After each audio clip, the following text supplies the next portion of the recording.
Herkese merhabalar. Hepiniz beni tanıyorsunuz, biliyorsunuz. Türkiye'de oyunculuk sektöründe uzun yıllar çalıştım. Ve şimdi Kazakistan'dayım. Kazakistan'ın Almatı şehrinde.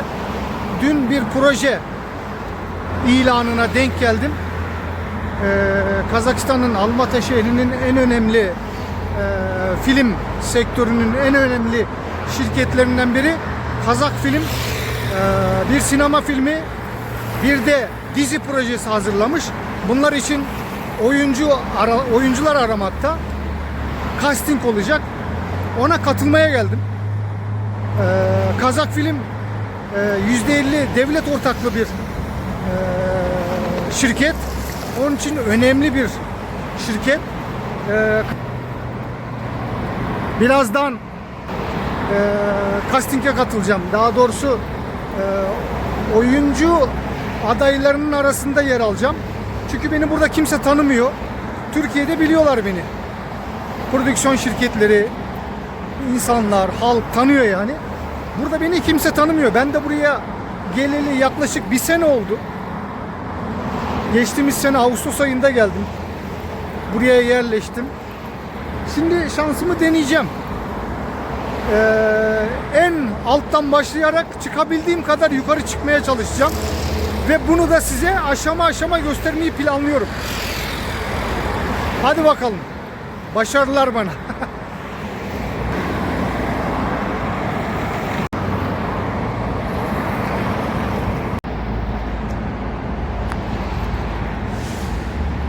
Evet, ilgili mekana geldik. Ben daha önceden buraya geldim 2010 yılında.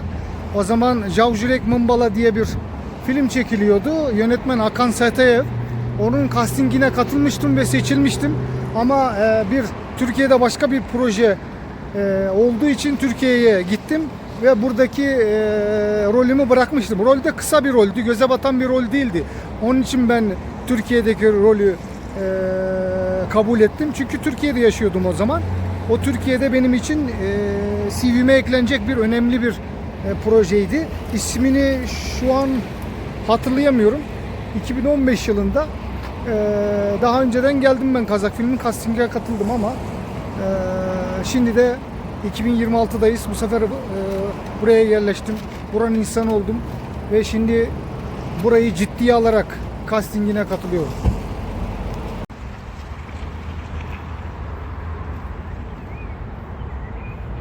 Evet, güvenlikten geçtim. Adımı soyadımı yazdım. Gelme nedenimi söyledim. Tabi burada bir büst var. Büstü göstermek istiyorum. Shakan Aymanov. Shakan Aymanov. Bu büstü size gösteriyorum. Şimdi içerideyim. Kazak Film'deyim.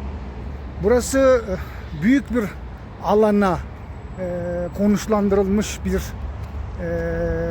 platform. Yani şey gibi diye bir Hollywood gibi diyebiliriz. Büyük bir alana. Bunun içinde savaş sahnelerini çekme yeri var. Kılıçları, savaşla ilgili tarihi şeyleri yapacak fabrikaları var. Büyük bir alan. Ben dediğim gibi 2010 yılında gelmiştim. Buranın yabancısı değilim. Şimdi işi ciddiye alarak, işi önemseyerek casting'e katılmaya geldim. Çünkü buradayım artık. Burada yaşayacağım. Ama Türkiye'de tabii projeler olsa Türkiye'de gideceğim. Bir ayağım Türkiye'de sonuçta.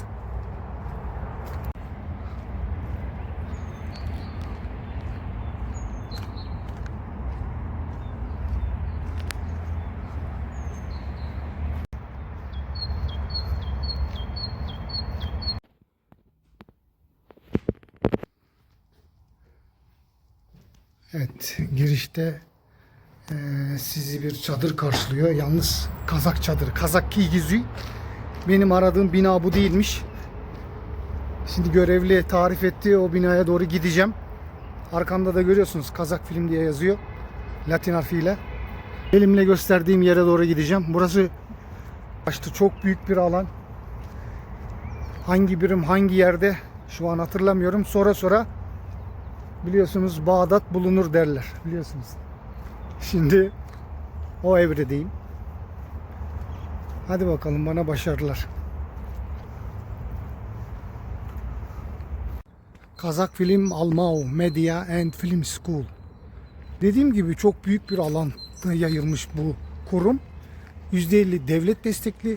çok büyük bir kurum. Eğer bu projeye katılabilirsem o zaman yırttım demek. Görüyor musunuz? Çok büyük bir yer. Türkiye'de böyle bir kurum görmedim. Bir yerler kiralanıyor. Ama burada büyük bir alana film platoları yapılmış. Her şey burada. Film çekimleri hep burada oluyor. Her şey burada yani. Bir nevi şey gibi. Hollywood gibi ya. Median Film School. Evet, binayı buldum. Şimdi ofisi bulacağım. Ve standart onlara katılacağız. Oyunculuk hünerimizi göstermeye çalışacağız. Evet, burada gördüğümüz gibi insanlar var. Benim gibi katılmaya gelmişler. Böyle.